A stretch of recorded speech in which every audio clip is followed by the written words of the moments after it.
स्वागत है दोस्तों मूवी स्टार चैनल के एक और नए वीडियो में। आज हम एक्सप्लेन करने वाले हैं साउथ की एक बहुत ही कमाल की मूवी जिसका नाम है बगीरा। तो वीडियो स्टार्ट करते हैं, लेकिन उससे पहले चैनल को सब्सक्राइब करके नोटिफिकेशन बेल को ऑल पर कर दीजिए ताकि मूवीज और वेब सीरीज का लेटेस्ट एक्सप्लेनेशन सबसे पहले आप तक पहुंच सके। तो फिल्म की शुरुआत होती है एक छोटे से बच्चे से जिसका नाम है वेदांत। वो बचपन से ही सुपर हीरो बनना चाहता था, इसलिए एक दिन वो सुपरमैन का कॉस्ट्यूम पहनकर अपने घर की छत से छलांग मार देता है, जिस वजह से उसके पैर में चोट लग जाती है। जिसके बाद उसे उसकी माँ समझाती है कि सुपर हीरो कोई यहाँ वहाँ से कूदने वाला ही नहीं होता है, बल्कि सुपर हीरो हर एक इंसान के अंदर होता है। हर एक अच्छाई को सुपर हीरो कहते हैं। जो भी इंसान किसी का भला करे, जिसकी मदद करे, वो सुपर हीरो होता है। मेरी नजरों में तुम्हारे पिता सुपर हीरो है, जो कि एक पुलिस वाले हैं। वेदांत की माँ वेदांत को बचपन में ही बहुत सारी बातें बता देती है सुपर हीरो को लेकर। वेदांत की माँ वेदांत को जल्द से जल्द सारी अच्छी चीजें बताना चाहती है। दरअसल में वेदांत की माँ को कैंसर है और उनके पास ज्यादा समय नहीं बचा है,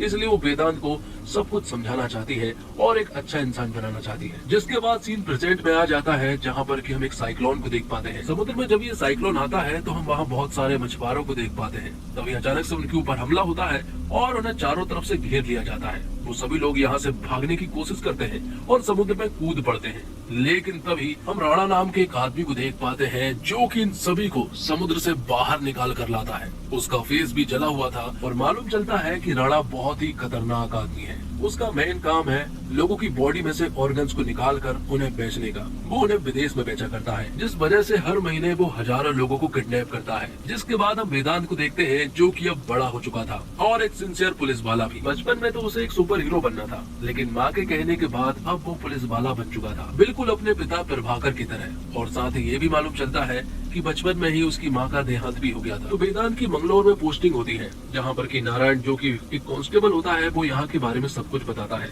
वो कहता है कि आप बहुत सही जगह आए हैं, यहाँ पर क्राइम का नामो निशान नहीं है। लेकिन वेदांत को अपनी आंखों से देखना था कि आखिर मंगलोर का सीन क्या है, जिस वजह से वो नारायण के साथ एक राउंड पर निकलता है। वो जगह जगह जाता है और सबसे पहले समुद्र के तट पर भी पहुँचता है। वहाँ पर बहुत सारे लोकल गुंडे तो थे, लेकिन नारायण ने इन गुंडों के बारे में वेदांत को कुछ भी नहीं बताया था। एक बात और, मंगलौर में आज तक कोई भी पुलिस वाला टिक नहीं पाया है, इसलिए तो ये लोकल गुंडे एकदम आजाद घूमते रहते हैं। और नारायण ने भी इसलिए इन गुंडों के बारे में यहाँ वेदांत को नहीं बताया था। अब एक दिन कुछ बदमाश स्कूल की बच्चियों को छेड़ने लगते हैं। यहीं पर वेदांत और ये नारायण भी खड़े हुए थे। वो लोग बचाने जाने ही वाले थे कि तभी यहाँ पर स्नेहा नाम की एक लड़की आती है और वो सबसे पहले इन लड़कियों से कहती है कि तुम्हें शर्म आनी चाहिए। ये सिर्फ 3 लड़के हैं और तुम 20, इस वजह से तुम्हें तो इनका सामना करना चाहिए। और वो लड़कियां सभी मिलकर उन बदमाशों को मारने पीटने लगती है। ये देखकर वेदांत को बहुत अच्छा लगा। अब एक रात पुलिस वालों की पार्टी में हम कमिश्नर को शराब पीता हुआ देख पाते हैं। जब वो पहला सिप लेने ही वाले थे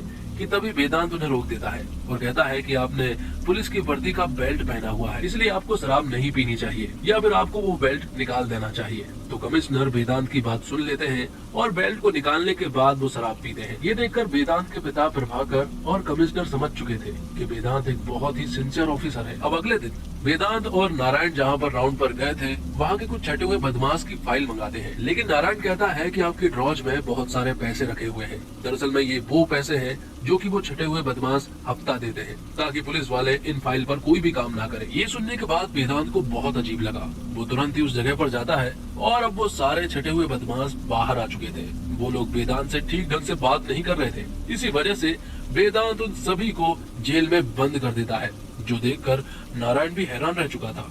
और यहीं पर हम एक रिपोर्टर को देख पाते हैं, जो कि काफी ईमानदार था। लेकिन मंगलौर में आज तक जितने भी ऑफिसर आए हैं, वो सारे के सारे करप्ट आए हैं और वो गुंडों का साथ देते हैं, जिस वजह से यहाँ पर उस रिपोर्टर को वेदांत के ऊपर बिल्कुल भरोसा नहीं था। कुछ दिन बाद वेदांत अपने पिता के साथ लड़की देखने के लिए जाते हैं, क्योंकि उसके पिता चाहते हैं कि वेदांत शादी कर ले। इसलिए जब वो लड़की देखने के लिए जाते हैं तो यहाँ पर उसकी मुलाकात होती है स्नेहा से, और ये वही लड़की है जिसने उन लड़कियों को मोटिवेशन दिया था। मालूम चलता है कि स्नेहा एक डॉक्टर है और वो भी इतने जल्दी शादी तो नहीं करना चाहती है, लेकिन वो वेदांत से कहती है कि चलो कुछ दिन तक साथ में रहकर देखते हैं। अगर दोनों की ट्यूनिंग ठीक बैठी और दोनों अगर ठीक ढंग से रह पाते हैं तो दोनों शादी कर लेंगे। तो दोनों इसी तरह से कुछ दिन साथ में बिताने लगते हैं और दोनों एक दूसरे की अच्छाई को देखने लगते हैं। इसी अच्छाई को देखते हुए दोनों की एंगेजमेंट भी हो जाती है।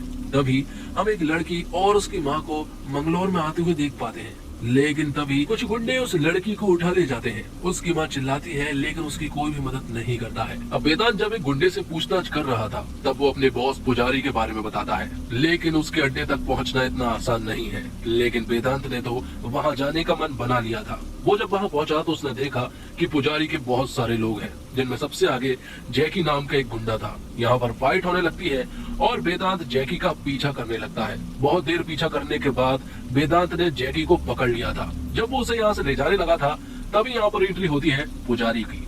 पुजारी को देखकर सभी लोग डर जाते हैं, लेकिन वेदांत यहाँ पर उसे एक सॉलिड लात मारता है और उसे घसीटते हुए जेल में बंद कर देता है। जेल में जितने भी लोकल गुंडे थे वो पुजारी को देखकर हैरान रह चुके थे कि आखिर ये कौन इंसान है जिसने पुजारी को अरेस्ट कर लिया है, क्योंकि आज तक पुजारी को किसी ने भी अरेस्ट नहीं कर पाया है। तभी वेदांत देखता है कि पुलिस स्टेशन में उस लड़की की माँ आती है जिसे गुंडों ने किडनैप कर लिया था। जब वो उसकी मदद करने जाने ही वाला था कि तभी वेदांत को कमिश्नर साहब ने बुला लिया। कमिश्नर साहब कहते हैं कि तुमने बहुत अच्छा काम किया, तुम तो शहर के हीरो बन चुके हो, लेकिन अब तुम्हें वही करना होगा जो मैं कहूंगा। तुम अब किसी को भी मुंह उठाकर अरेस्ट नहीं कर सकते और जितने भी लोगों को तुमने पकड़ा है ना वो अगले दिन छूट जाएंगे, क्योंकि हम सभी लोग उन लोगों से घूस लेते हैं। यहाँ तक कि तुम्हारे पिता भी घूस लेते हैं और तुम्हारी माँ को जब कैंसर था और जब बहुत सारे पैसों की जरूरत थी तब घूस लेकर ही काम चलाना पड़ा था। कमिश्नर ये भी कहता है कि इतना शॉक्ड होने की कोई जरूरत नहीं है, सारे पुलिस वाले घूस लेते हैं, इसलिए तुम्हें घबराने की कोई जरूरत नहीं है, तुम्हें बहुत अच्छा पैसा मिलेगा। ये सारी बातें सुनने के बाद वेदांत को बहुत बुरा लगा था।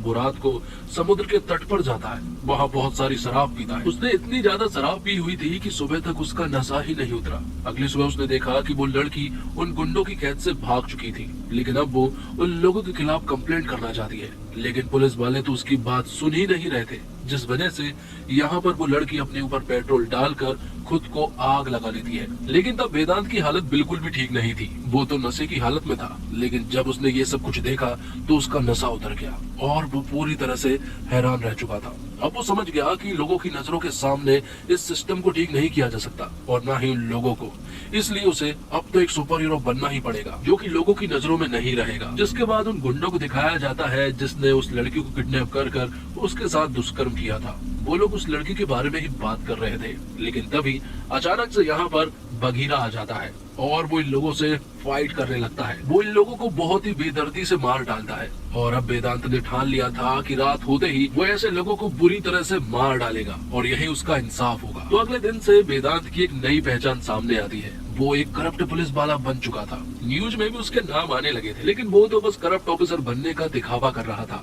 दिन में जो भी घटना होती रात को वो अंजाम देता। इस तरह से शहर अब थोड़ा सुधरने लगा। लोगों को ऐसा लगने लगा कि शायद कोई मसीहा आ चुका है, लेकिन कांस्टेबल नारायण को बहुत अच्छे से मालूम है कि ये काम तो वेदांत सर का ही है। लेकिन बघीरा के अब जगह जगह पर चर्चे होने लगे थे, तो वही वेदांत अब पूरी तरह से करप्ट ऑफिसर बन चुका था। इसलिए एक दिन स्नेहा उसके पास आती है। वो उससे कहती है कि जैसे तुम पहले थे अब वैसे बिल्कुल भी नहीं रहे हो। पर वेदांत उसे कुछ नहीं बताता, बल्कि वो तो उसे बदतमीजी से बात करता है, जिस वजह से यहाँ स्नेहा उसे छोड़कर चली जाती है। ये सब कुछ वेदांत ने सोच समझ कर किया था। स्नेहा को कुछ ना हो इसलिए उसने उसे कुछ नहीं बताया था और उसे चुपचाप जाने दी। अब आगे हम देखते हैं कि पुजारी और उसके गुंडे जेल से रिहा हो चुके थे।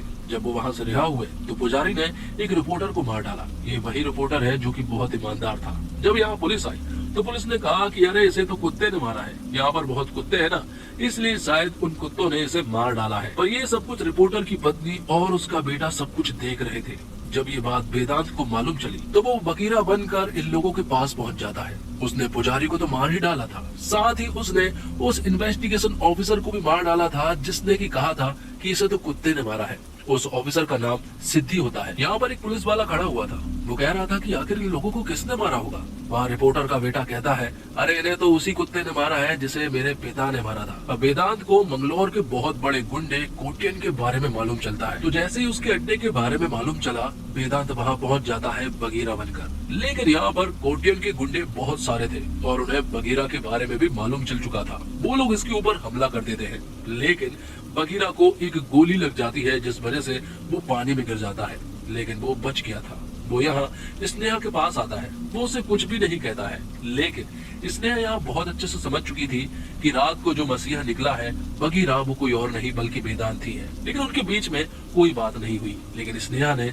वेदांत को अब एक्सेप्ट कर लिया था। जिसके बाद बगीरा वापस कोटियन के पास गया। वो जानता था कि बगीरा जरूर आएगा। कोटियन कहता है कि तुम्हें मेरे बॉस राणा के बारे में नहीं मालूम है। जब उन्हें पता चलेगा कि तुम्हें हमारे अड्डे के बारे में मालूम चल गया है और मैं तुम्हें नहीं मार पाया तो वो मुझे जान से मार देंगे। इसलिए मैंने अपनी बेटी और पत्नी को मार दिया है और अब मैं खुद को भी मारने जा रहा हूँ। कोटियन यहाँ पर खुद की जान ले लेता है, जिससे कि बगीरा को मालूम चलता है कि राणा एक बहुत ही बड़ा डॉन है। जिसके बाद हम उस पुलिस ऑफिसर का अंतिम संस्कार होता हुआ देख पाते हैं, जिसका नाम सिद्धि है, जिसे पुजारी के साथ मारा गया था। लेकिन यहीं पर हम सीबीआई के डायरेक्टर को देख पाते हैं, जो कि सिद्धि के पिता है। उनके साथ ही गुरु नाम का आईपीएस भी खड़ा हुआ था। मालूम चलता है कि गुरु ने ही सिद्धि को पाल पोस कर बड़ा किया था। वो और सीबीआई के डायरेक्टर बहुत ही अच्छे दोस्त थे, जिस वजह से ये केस जो है वो गुरु के पास आता है। गुरु बगीरा के बारे में सब कुछ पता करना चाहता था। जगह जगह पर वो छानबीन करना भी स्टार्ट कर देता है। तो वहीं दूसरी तरफ बगीरा जो है वो अब राणा के बारे में पता करना चाहता है।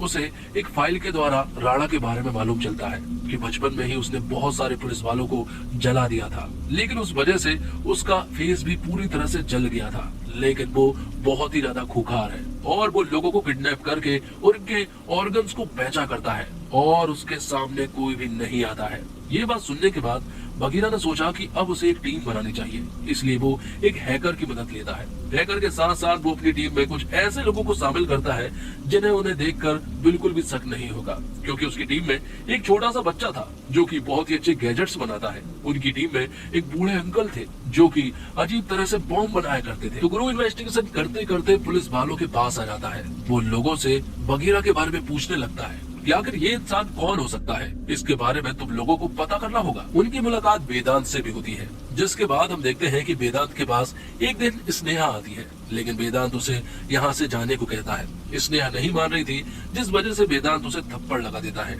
लेकिन स्नेहा फिर भी नहीं जाती, बल्कि वो तो यहाँ पर वेदांत के गले लग जाती है और उसे कहती है कि वो उसे छोड़कर कभी भी नहीं जाने वाली। तब यहाँ वेदांत ने भी उसके प्यार को अपना लिया था। दूसरी तरफ बगीरा का तांडव नहीं रुक रहा था। छोटे मोटे लोकल गुंडों को तो उसने मार गिराया था। बात अब यहाँ पर राणा की थी और उन लोगों की थी जिन्हें राणा ने किडनैप करके रखा था। राणा ने हाल ही में बहुत सारे लोगों को किडनैप किया था, इसलिए बगीरा उन लोगों को बचाने के लिए पहुँच जाता है। तो बगीरा ने यहाँ पर किडनैप हुए लोगों को बचा लिया था, लेकिन उसे यहाँ पर राणा नहीं मिला था। थोड़ी देर के बाद यहाँ पर गुरु और उसकी पूरी की पूरी टीम आ जाती है। गुरु यहाँ पर उन लोगों से बगीरा के बारे में पूछने लगता है कि आखिर बगीरा कैसा दिखता है। उसने अपना मास्क उतार कर तुम्हें चेहरा दिखाया ही नहीं। तभी गुरु को एक सीसीटीवी फुटेज मिलता है जिसमें बगीरा जो है वो बंदूक चला रहा था, लेकिन उसके फेस पर मास्क लगा हुआ था। लेकिन यहाँ पर गुरु ने देख लिया था कि जिस अंदाज से यहाँ बगीरा ने गन पकड़ी है, या तो ये आदमी आर्मी वाला है या फिर पुलिस वाला। ये बात अब पूरी तरह से कंफर्म हो चुकी थी। तो अब गुरु हाल ही में जो केस हुए हैं उन सभी के, जिनमें बगीरा ने उन लोगों को बचाया है, वो उन सभी के विक्टिम से बात करने की कोशिश करने लगता है। तो वहीं दूसरी तरफ राणा के पास हम उसके राइट हैंड को देख पाते हैं, जिसे अब बगीरा मारना चाहता है और उसके नंबर को भी ट्रेस कर लिया गया था। ये बात राणा बहुत अच्छे से जानता है कि बगीरा यहाँ पर जरूर आएगा, इसलिए उसने भी एक बहुत ही अच्छी प्लानिंग बना ली थी। उसने अपने राइट हैंड से कहा कि वो मोबाइल को यहीं पर स्विच ऑफ कर दे ताकि लोकेशन यहीं की बताए। और जब यहाँ पर बगीरा पहुंचा तो राणा ने उसकी फील्डिंग पहले से ही जमा कर रखी थी। उसे तो मालूम था कि बगीरा यहाँ पर 100% आने वाला है, लेकिन इस चीज के लिए बगीरा बिल्कुल भी तैयार नहीं था। वो तो उसके राइट हैंड को पकड़ने के लिए आया था, ना कि राणा को, जिस वजह से यहाँ पर एक सॉलिड फाइट होती है। यहाँ पर राणा जो है वो सिर्फ और सिर्फ बगीरा को देख रहा था, क्योंकि उसे जानना था कि इस मास्क के पीछे कौन है। उसने उसका कुछ नहीं किया। यहाँ पर बहुत देर तक फाइट होती रही और बाद में जब बगीरा इंजर्ड हो गया तो वो यहाँ से भाग गया। यहाँ गुरु ने ऑलमोस्ट केस सॉल्व कर लिया था। उसे पता लगने ही वाला है कि आखिर बगीरा कौन है, क्योंकि उसे ये बात मालूम चल चुकी थी कि वो एक पुलिस वाला है और वो पास ही का कोई पुलिस स्टेशन का है, क्योंकि वो जब सारे विक्टिम से मिला तो उसे बहुत सारी चीजें जानने को मिली। दूसरी तरफ हम देखते हैं कि वेदांत के पिता प्रभाकर को बगीरा के बारे में मालूम चल गया था कि ये कोई और नहीं बल्कि उसी का बेटा है। ये देखकर उन्हें बहुत बुरा लगा था कि आखिर उसकी जान भी जा सकती है, क्योंकि वो एक बहुत बड़े खतरे से पंगा ले रहा है। जिसके बाद हम बगीरा को देखते हैं, जो कि जब राणा को मारने के लिए जा ही रहा था कि तभी राणा बगीरा के पास कॉल करता है। वो उससे कहता है कि तुझे सबसे ज्यादा प्यार किससे है, अपनी होने वाली पत्नी स्नेहा से या फिर उन 50 लोगों से जिन्हें मैंने हाल ही में किडनैप किया है और अब उन्हें कंटेनर में भर कर मैं उन्हें समुद्र में फेंकने वाला हूँ। तुझे डिसाइड करना है और तुझे ये जल्द से जल्द करना होगा। बगीरा सोच में पड़ गया कि आखिर उसे अब करना क्या है। यहाँ पर स्नेहा राणा से कहती है कि ये वेदांत नहीं है, ये बगीरा है और ये देश से प्यार करता है। वो मुझे चूज नहीं करेगा, ये बात मुझे बहुत अच्छे से मालूम है। ये बात सुनते ही राणा ने यहाँ पर स्नेहा को मार डाला था। दूसरी तरफ वेदांत मतलब कि बगीरा उन 50 लोगों को बचाने के लिए पहुंच जाता है। उसने उन्हें बचा तो लिया था, लेकिन जब उसे ये बात मालूम चली कि स्नेहा मारी जा चुकी है तो उसे बहुत बुरा लगा।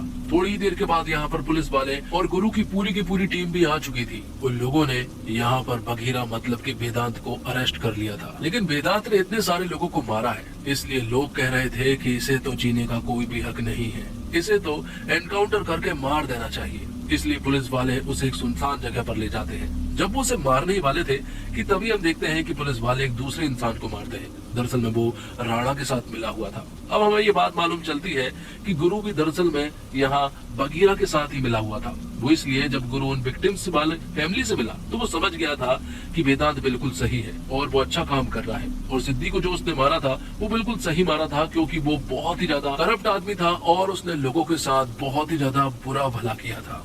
तो यहाँ वेदांत को छोड़ दिया गया था। साथ ही उसे राणा की लोकेशन भी बता दी गई थी, जो कि मालगाड़ी के द्वारा बहुत सारे लोगों को दूर ले जा रहा था। तभी यहाँ पर वेदांत आ जाता है। वेदांत यहाँ पर सभी से लड़ना स्टार्ट कर देता है। उसके आंखों के सामने सिर्फ एक ही तस्वीर थी और वो तस्वीर थी स्नेहा की, जो कि अब उसके साथ नहीं रही है। उसे याद करते हुए वेदांत इन सभी को इतनी बुरी तरह से मार रहा था कि सभी लोग उसे देखकर हैरान रह चुके थे।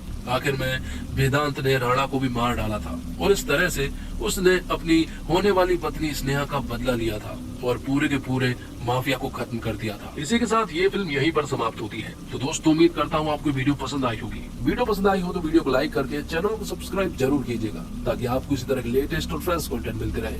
मिलते हैं और कमाल की वीडियो के साथ, तब तक के लिए आप हमारे चैनल के साथ बने रहिए। धन्यवाद। जय हिंद, जय भारत, जय श्री राम।